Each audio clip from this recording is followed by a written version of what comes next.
मान लीजिए किसी गांव में एक पर्सन के खेत में ना एक कुआं है, यानी वेल, पूरे गांव के लोगों के लिए पीने के पानी का एकमात्र सोर्स। बट किसी दिन वो पर्सन ना बाकी गांव के लोगों को मना कर देता है कि आप मेरे खेत में मत आओ कुएं के पानी को एक्सेस करने के लिए। क्या ये इनजस्टिस नहीं है? आप बोलोगे यस सर, ये इनजस्टिस है, कंप्लीटली इनजस्टिस है।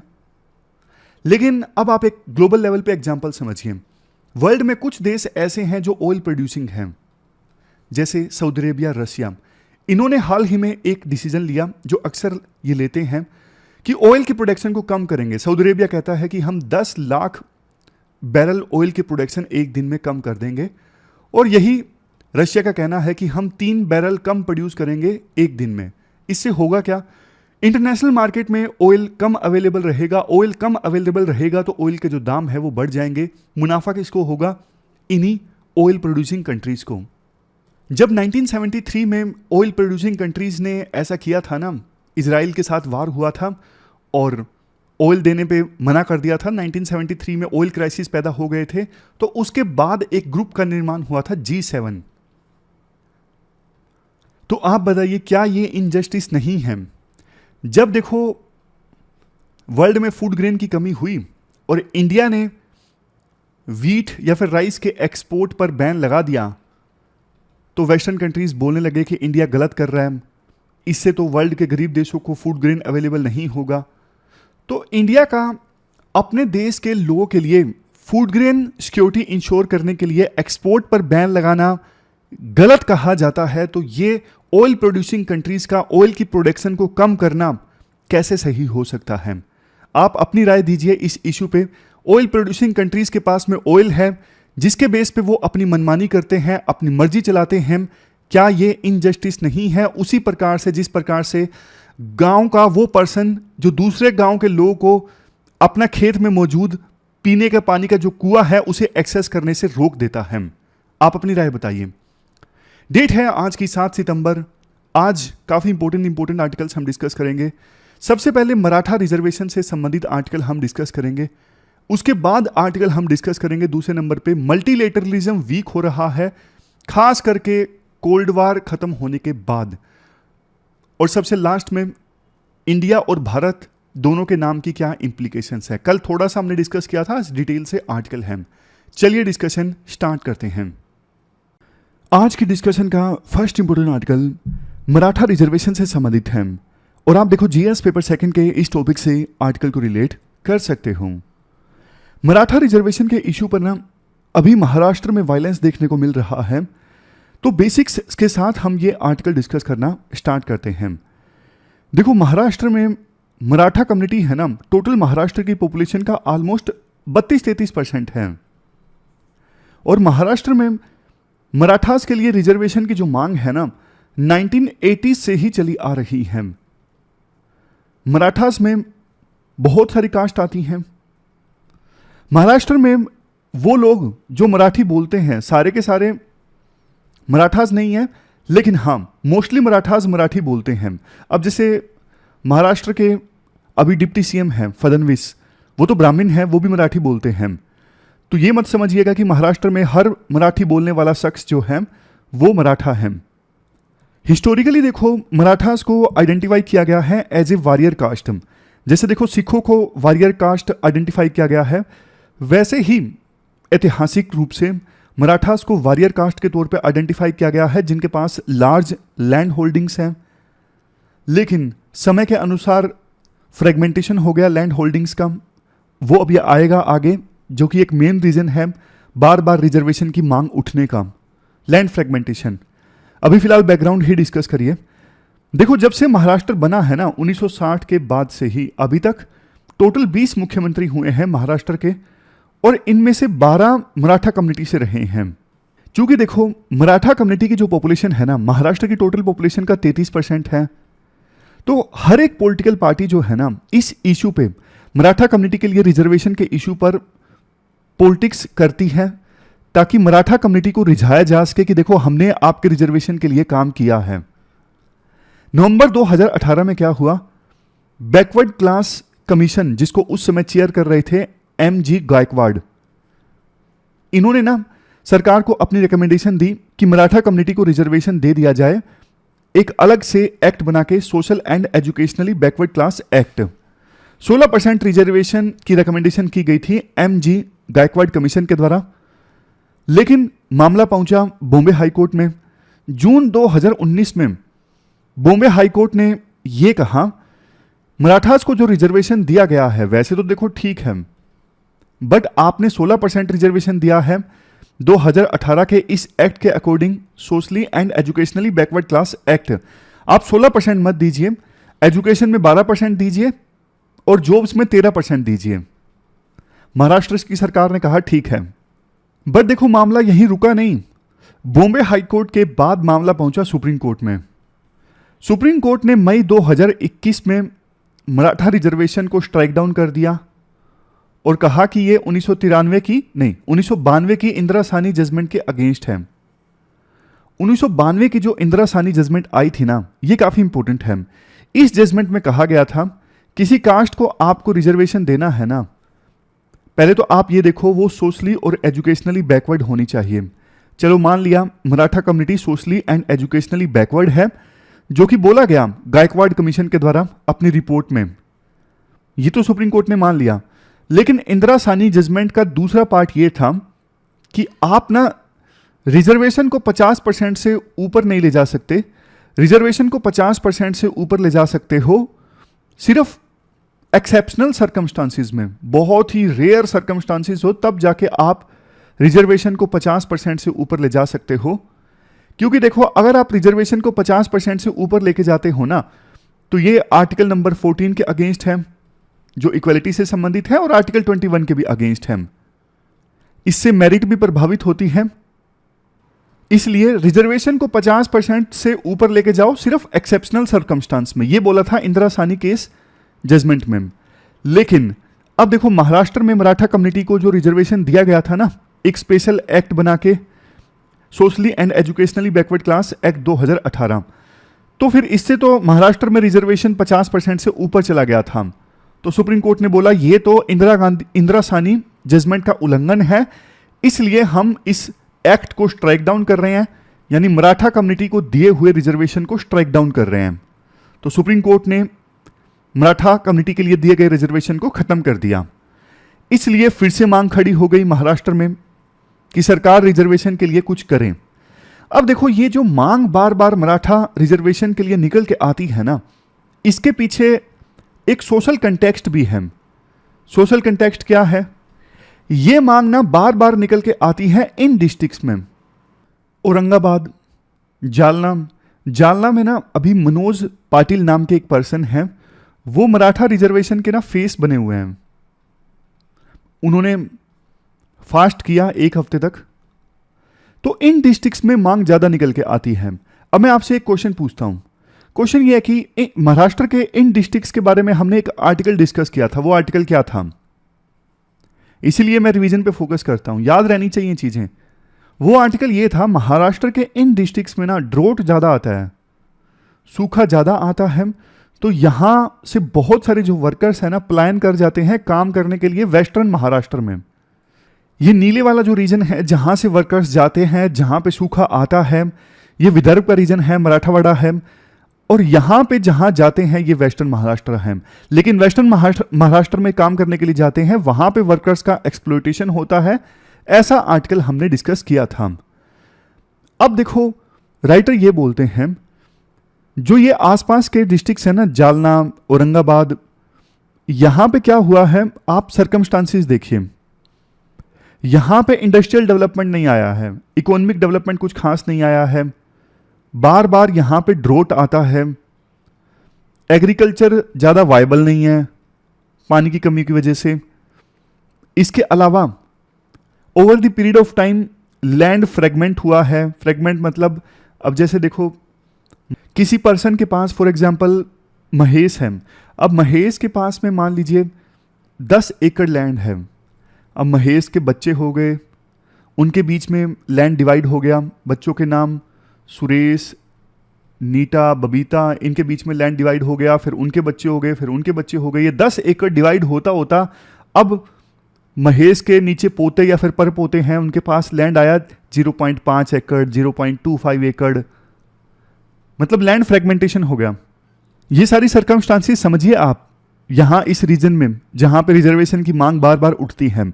अब देखो वेस्टर्न महाराष्ट्र में ना सिटीज भी काफी बड़ी बड़ी हैं, जॉब्स अवेलेबल हैं, जैसे पुणे जैसी सिटीज हैं, लेकिन यहां मराठावाड़ा में या फिर विदर्भ के रीजन में ना इवन सिटीज में ज्यादा जॉब्स नहीं है, क्योंकि इंडस्ट्रियल डेवलपमेंट तो आया नहीं ना ज्यादा। इसलिए यहां के यूथ क्या करें, विदर्भ और मराठावाड़ा रीजन के जो यूथ हैं वो क्या करें, या तो देखो वो माइग्रेट कर जाते हैं, यहां से वो माइग्रेट कर जाते हैं बड़ी बड़ी सिटीज में, वेस्टर्न महाराष्ट्र में, मुंबई जैसी सिटीज में। जो यूथ यहां पे बचते हैं ना, वो फिर पॉलिटिकल एक्टिविज्म करने लगते हैं। पॉलिटिकल एक्टिविज्म मतलब पॉलिटिक्स में शामिल हो जाते हैं। इसके साथ साथ अब यहां पे देखो इस रीजन में प्राइवेट जॉब्स तो है नहीं, प्राइवेट जॉब्स नहीं है, इस वजह से लोगों का रुझान ज्यादा होता है गवर्नमेंट जॉब्स की तरफ, कॉम्पिटिटिव एग्जाम की तरफ। लेकिन उनमें भी आपको पता है सीट्स तो लिमिटेड हैं, आप सिविल सर्विसेज का एग्जाम देख लीजिए, सीट्स तो लिमिटेड हैं। तो इसलिए उनको लगता है कि रिजर्वेशन मिलने से शायद हमें जॉब मिल जाएगी, इसलिए जो रिजर्वेशन की जो मांग है ना वो काफी ज्यादा इमोशनल भी हो जाती है, इसको ज्यादा लोगों का सपोर्ट भी मिलता है। प्राइवेट जॉब्स तो है ही नहीं, बचे क्या कॉम्पिटिटिव एग्जाम से, इसीलिए रिजर्वेशन की मांग इस रीजन में बार बार उठती है, और ना इलेक्शन से पहले खास करके ज्यादा उठती है।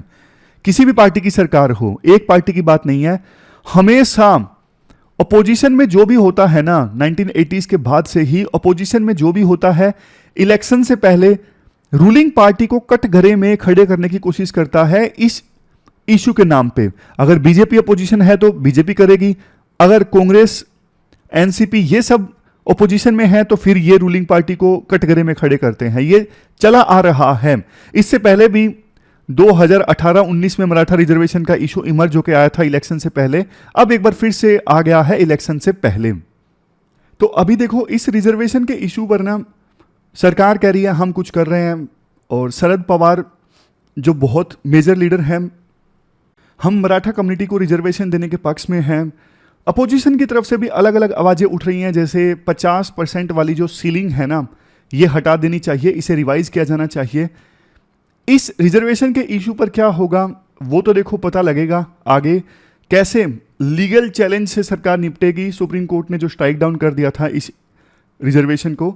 बट देखो एक बात साफ है कि इस रीजन में जहां जहां पर ड्रोट है, जहां जहां पर रूरल डिस्ट्रेस है, जहां जहां पर इंडस्ट्रियल डेवलपमेंट नहीं है, जहां जहां पर प्राइवेट जॉब्स नहीं है, सिर्फ गवर्नमेंट जॉब्स हैं, वहां वहां पर ना इस प्रकार की सिचुएशन बनती ही है।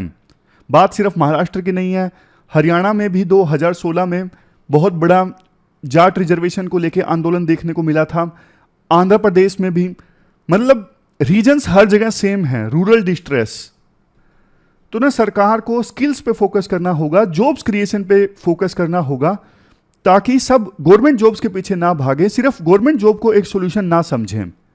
तो ये पूरा आर्टिकल हमने डिस्कस किया मराठा कम्युनिटी के रिजर्वेशन इशू से संबंधित। चलते हैं आगे। इसके बाद नेक्स्ट आर्टिकल सी राजा मोहन का, इंडियन एक्सप्रेस का, एंड ऑफ मल्टीलेटरलिज्म से संबंधित है। आप जीएस पेपर सेकंड के इस टॉपिक से आर्टिकल को रिलेट कर सकते हो। मल्टीलेटरलिज्म का मतलब क्या होता है? जब देखो दो या फिर दो से अधिक देश एक साथ आते हैं किसी कॉमन गोल को ध्यान में रखते हुए, कॉमन ऑब्जेक्टिव को अचीव करने के लिए, तो वो होता है मल्टीलेटरलिज्म।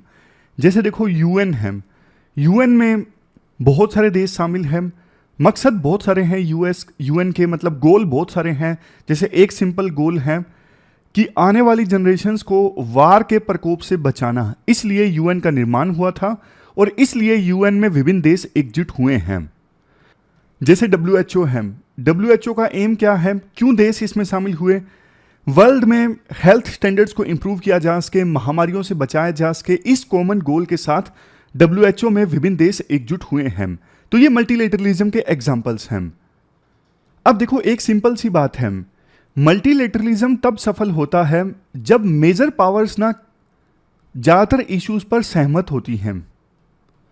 जैसे कोल्ड वार के दौरान ना आपको पता है यूएसए और यूएसएसआर आमने सामने थे, दोनों के पास यूनाइटेड नेशंस सिक्योरिटी काउंसिल में वीटो पावर थी, इसलिए ना ज्यादातर इश्यूज पर सहमति बनती नहीं थी।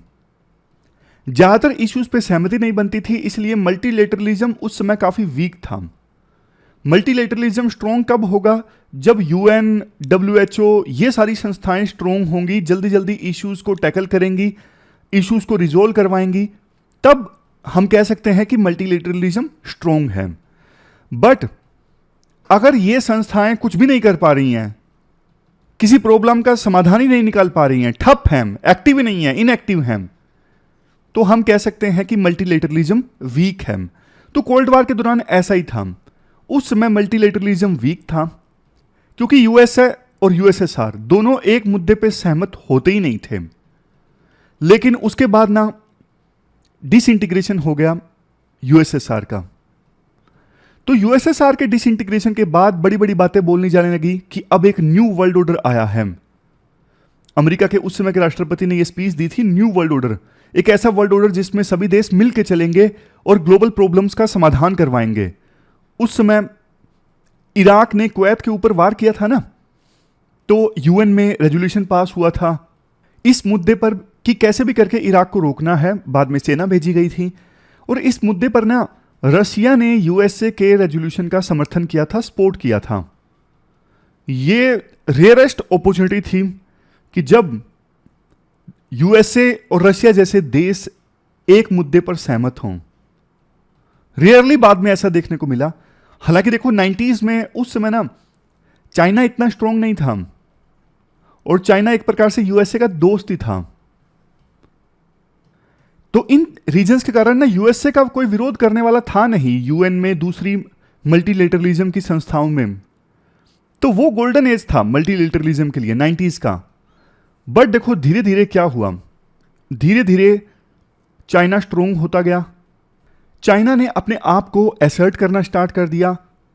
चाइना ने अपनी मंशा साफ जाहिर कर दी कि हम यूएसए को रिप्लेस करके सुपर पावर बनना चाहते हैं। इवन रशिया ने भी अपने खोई ग्लोरी को हासिल करने की बात कही।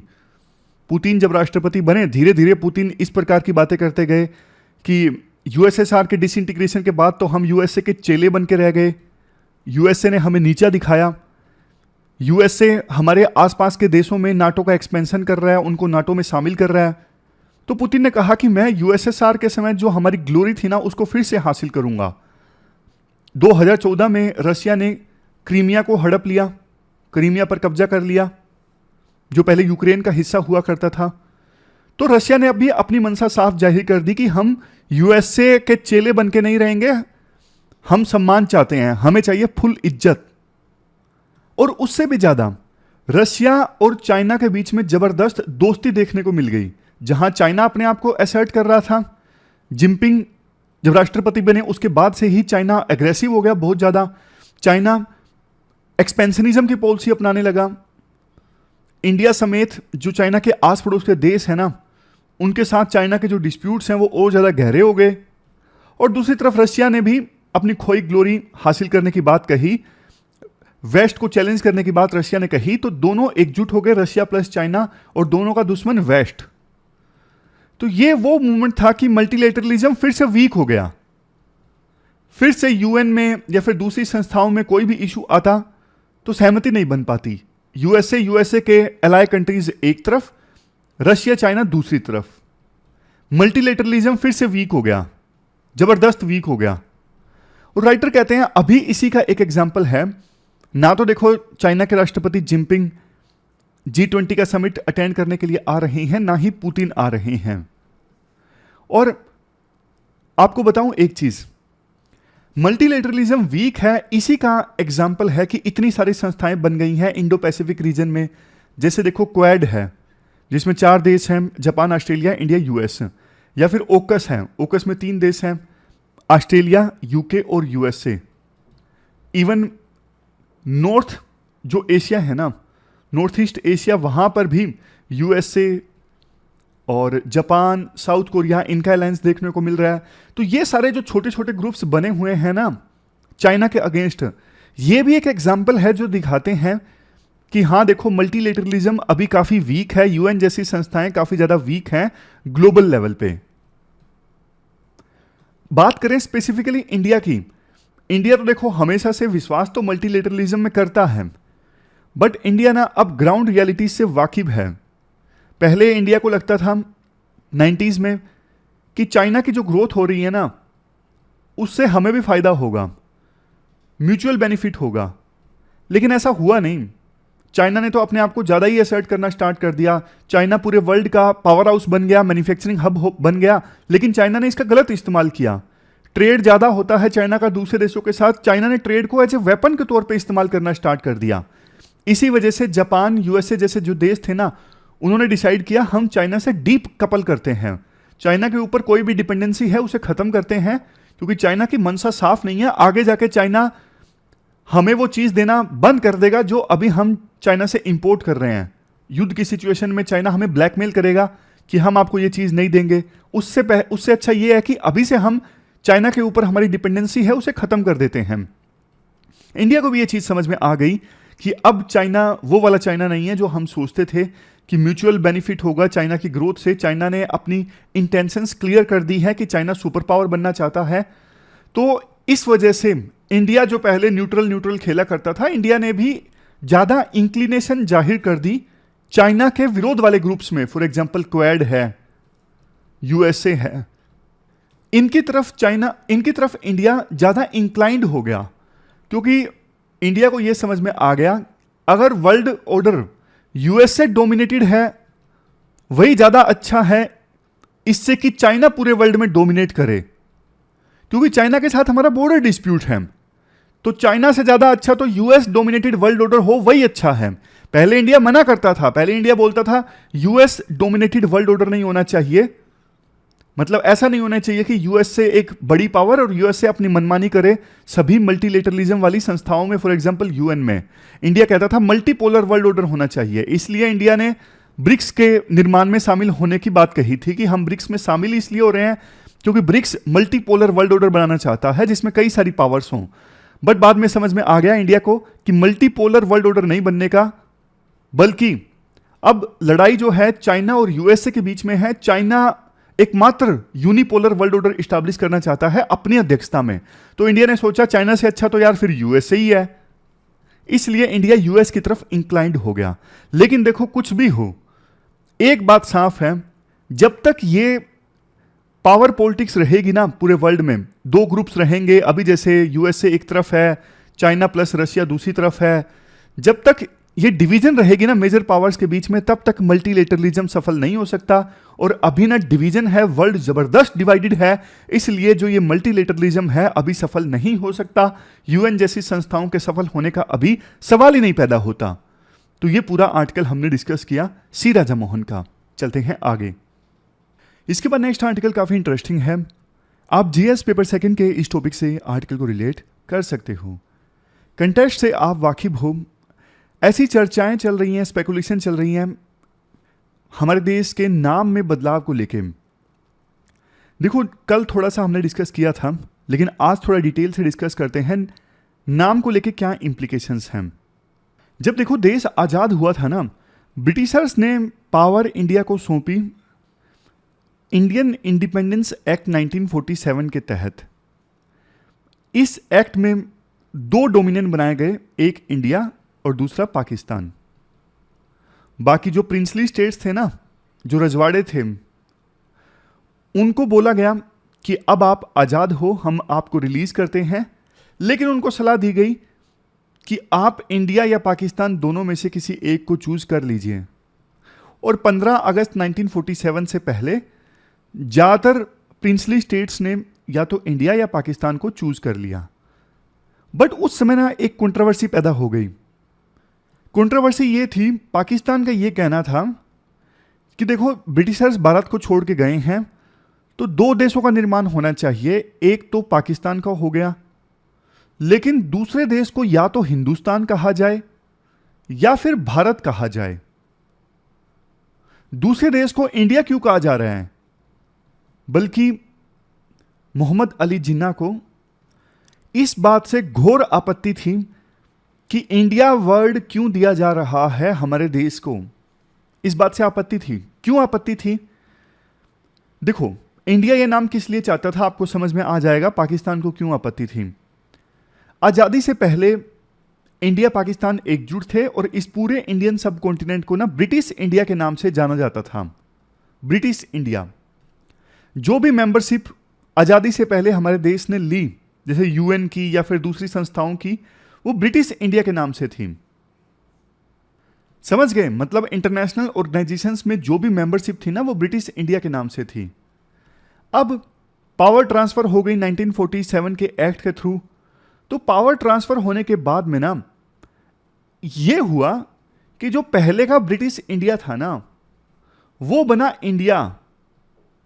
मतलब ब्रिटिश इंडिया की जहां जहां पे जो मेंबरशिप थी, जिन भी ऑर्गेनाइजेशंस का ब्रिटिश इंडिया पार्ट था, वो अब इंडिया बन गया। इंडिया को नए सिरे से मेंबरशिप के लिए अप्लाई करने की आवश्यकता नहीं थी, बल्कि यह हुआ कि ब्रिटिश इंडिया ने पावर दे दी इंडिया को और इंडिया से पाकिस्तान अलग हो गया। यानी अब पाकिस्तान को नए सिरे से यूएन समेत दूसरी ऑर्गेनाइजेशंस में नई मेंबरशिप के लिए अप्लाई करना पड़ेगा, इंडिया को नहीं करना पड़ेगा, क्योंकि ब्रिटिश इंडिया के बाद इंडिया है। अब नया देश नहीं बना है, बस ब्रिटिशर्स पावर छोड़ के चले गए और ब्रिटिश इंडिया की सारी जो लीगेसी है वो इनहेरिट की गई है इंडिया के द्वारा। पाकिस्तान को इस बात का बुरा लगा। पाकिस्तान को लगा कि नहीं, ब्रिटिश इंडिया की विरासत सारी की सारी इंडिया के पास क्यों आ रही है? दो देश बने हैं ना, हिंदुस्तान या फिर यूं कहें भारत और दूसरी तरफ पाकिस्तान। तो दोनों नए देश नए सिरे से मेंबरशिप के लिए अप्लाई करें। इस मैटर को देखो फाइनली इंडिया के फेवर में डिसाइड किया गया। मतलब ब्रिटिश इंडिया का सक्सेसर स्टेट बना इंडिया। यह अहमियत है इंडिया नाम की। चूंकि ब्रिटिश इंडिया का सक्सेसर स्टेट इंडिया बना, इस वजह से इंडिया ने अपना ये नाम जो है रिटेन किया सभी इंटरनेशनल और मल्टीलेटरल ऑर्गेनाइजेशंस में। और हमारे देश की जो पर्सनैलिटी ब्रिटिश इंडिया के रूप में थी आज़ादी से पहले, वो इंडिया के रूप में बाद में भी जारी रही। अब बात करें संविधान की, संविधान के प्रोविजन की। देखो 1987 में ना एक कॉन्स्टिट्यूशनल अमेंडमेंट हुआ था, 58th अमेंडमेंट ऑफ कॉन्स्टिट्यूशन। इस अमेंडमेंट में क्या बोला गया था? आप देखो बैकग्राउंड समझिए। जब संविधान बना था ना 1950 में, तो उस समय इंग्लिश कॉपी के साथ साथ एक संविधान की हिंदी ट्रांसलेशन भी साइन की गई थी कॉन्स्टिट्यूएंट असेंबली के मेंबर्स के द्वारा, और ये पब्लिश हुई 1950 में। इसी चीज को आगे ले जाते हुए 58वें संविधान के अमेंडमेंट में ये बोला गया। अभी देखो पिछले कई सालों में संविधान में जो अमेंडमेंट्स हुए हैं, उन सब की सहायता से जो हिंदी वर्जन है उसको भी अच्छे से अपडेट किया जाए, फिर से पब्लिश किया जाए। इसके साथ साथ जो हिंदी वर्जन है उसे लीगल प्रोसेसेस में यूज भी किया जाए। तो बाद में फिर अपडेट किया गया हिंदी में संविधान और इसे लीगल प्रोसेसेस में यूज किया जाने लगा। अब आप एक चीज देखोगे, संविधान का हिंदी वर्जन आप देखोगे ना तो आपको फर्क समझ में आ जाएगा। इंग्लिश वर्जन में क्या लिखा हुआ है? India that is Bharat shall be union of states. जबकि हिंदी वर्जन में लिखा हुआ है भारत का संविधान, भारत अर्थात इंडिया राज्यों का एक संघ होगा। मतलब फर्क आप समझ गए होंगे। जहां इंग्लिश वर्जन में फोकस इंडिया वर्ड पे है, हिंदी वर्जन में फोकस भारत वर्ड पे है। उसी प्रकार से जब गैजेट रिलीज किया जाता है ना, तो इंग्लिश में बोला जाता है गैजेट ऑफ इंडिया और हिंदी में बोला जाता है भारत का राजपत्र। तो तब से यही चला आ रहा है कि इंग्लिश में हमारे देश को बोलना होगा तो बोला जाएगा इंडिया, अगर हिंदी में हमारे देश को बोलना होगा तो बोला जाएगा भारत। तो ना जब मान लो अब ऐसा कुछ प्रोविजन किया जाता है कि हमारे देश को सिर्फ भारत के नाम से जाना जाएगा, इंडिया के नाम से नहीं जाना जाएगा, तो इसके देखो इसके लिए ना सिर्फ संविधान में अमेंडमेंट करना पड़ेगा, बल्कि अभी जो हमारी मेंबरशिप है ना यूएन या फिर दूसरी ऑर्गेनाइजेशंस में जो हमने आज़ादी से पहले ज्वाइन की थी, वहां पे हमारी मेंबरशिप इंडिया के नाम से है। तो उसके भी इंप्लीकेशंस हैं। अगर हम हमारे देश को अब भारत कहेंगे, आगे से इंडिया नहीं कहेंगे, ये कहना है राइटर का। और राइटर कहते हैं देखो ज़्यादातर जो नाम है ना हमारे, जैसे ये इंडिया नाम है, ये फॉरेन रूलर्स के द्वारा ही दिया गया था। उस समय उनके द्वारा ये बोला गया था वो लैंड जो इंडस रिवर के साउथ में या फिर ईस्ट में है, ये है इंडिया। और जब अफगान रूलर्स या फिर मुगल रूल हमारे देश में था ना, तो उस समय हिंदुस्तान कहा जाने लगा इंडस रिवर के ईस्ट में और साउथ में जो लैंड है। लेकिन तब बात सिर्फ नॉर्थ इंडिया की हुआ करती थी।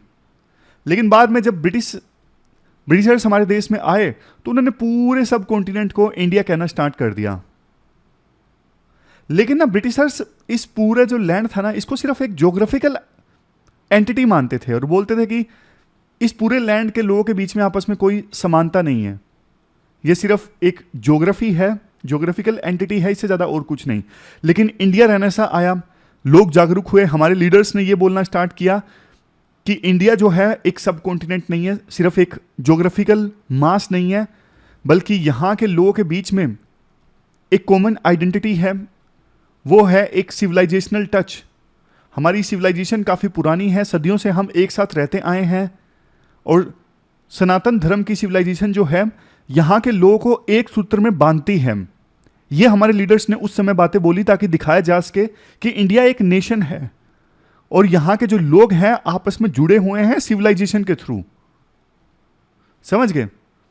लास्ट में राइटर कहते हैं, नेताजी सुभाष चंद्र बोस ने एक वर्ड यूज किया, हिंद। वो कहते थे ये वर्ड सभी धर्मों को मान्य होगा, जितने भी फेथ, जितने भी आइडेंटिटीज के लोग हमारे देश में रहते हैं, सबको ये वर्ड मान्य होगा, हिंद। और इसीलिए आज जो ये नारा है जय हिंद, हमारे देश के लोगों के लिए काफ़ी इमोटिव एक्सप्रेशन है, इमोशनल एक्सप्रेशन है। इवन इस बार जो प्रेसिडेंट हमारी हैं द्रौपदी मुर्मू, उन्होंने इंडिपेंडेंस डे की स्पीच पर अपनी जब स्पीच समाप्त करी ना, तो लास्ट में उन्होंने बोला जय हिंद जय भारत। अब क्वेश्चन देख लीजिए जो आपको अटेम्प्ट करना है, मेंस का ये क्वेश्चन आपको अटेम्प्ट करना है मल्टीलेटरलिज्म से संबंधित। कोल्ड वार के खत्म होने के बाद मल्टीलेटरलिज्म वीक हुआ, उसका क्या कारण है ये आपको बताना है, मतलब की फैक्टर्स एनालाइज करने हैं। कल जो हमने क्वेश्चन डिस्कस किया था ग्राउंड वाटर से संबंधित, उसका आंसर डी है। आज तो कोई मेजर प्री का क्वेश्चन मुझे मिला नहीं, तो आज प्री का क्वेश्चन देने के लिए कुछ खास है नहीं। अब जल्दी से ना लास्ट में कल जो आर्टिकल्स डिस्कस किए थे उनको रिवाइज कर लीजिए, बहुत काम की चीज़ है रिवीजन, बाद में आपको एहसास होगा, भूलोगे नहीं। लेसिटे पहला आर्टिकल डिस्कस किया था, French model of secularism, complete separation between state and church, church state के अंदर इंटरफेयर नहीं करेगा, स्टेट चर्च के अंदर नहीं करेगा।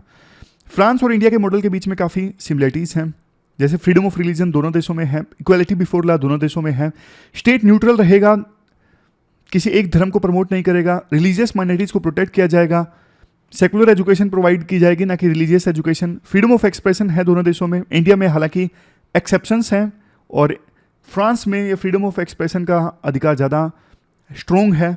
लीगल फ्रेमवर्क दोनों देशों में है, हमारे देश में सेकुलरिज्म नाम प्रियम्बल में है और वहाँ पे फ्रांस में 1905 में एक एक्ट आया था। ये सिमिलरिटीज़ हैं, डिफरेंस भी हैं।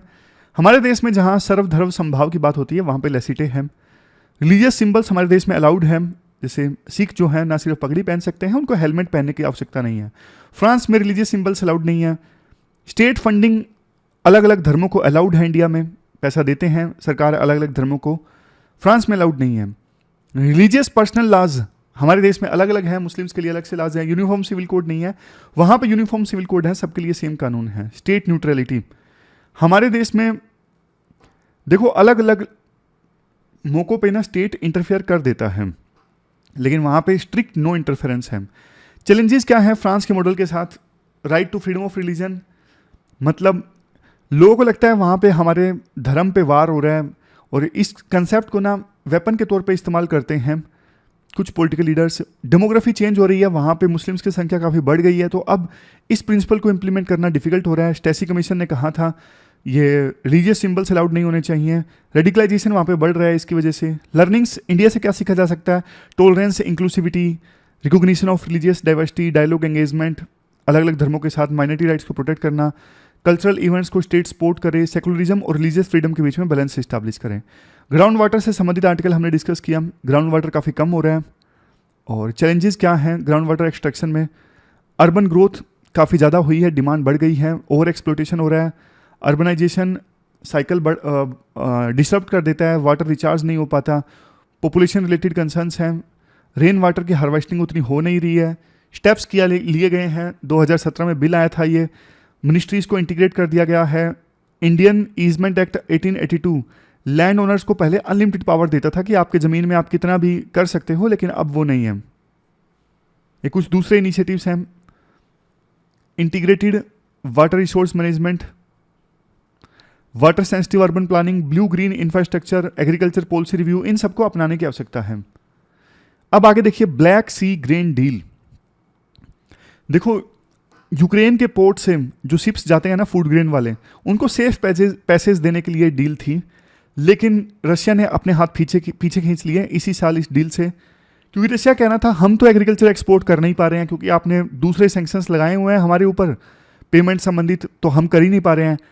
तो अब टर्की ने ये कोशिश की रशिया के राष्ट्रपति को समझाने की आप डील में फिर से आ जाइए, क्योंकि यूक्रेन एक्सपोर्ट नहीं कर पा रहा है फूड ग्रेन्स को, इससे वर्ल्ड के अलग अलग देशों, खास करके गरीब देशों को अनाज मिल नहीं रहा है।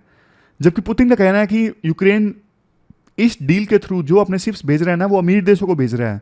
तो यूएन का कहना है माना अमीर देशों को यूक्रेन भेज रहा है, लेकिन इंटरनेशनल मार्केट में अनाज के दाम कम तो हो रहे हैं ना।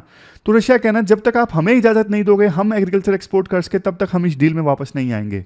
डील का आना जरूरी है ग्लोबल फूड सिक्योरिटी इंश्योर करने के लिए, ये पॉइंट है।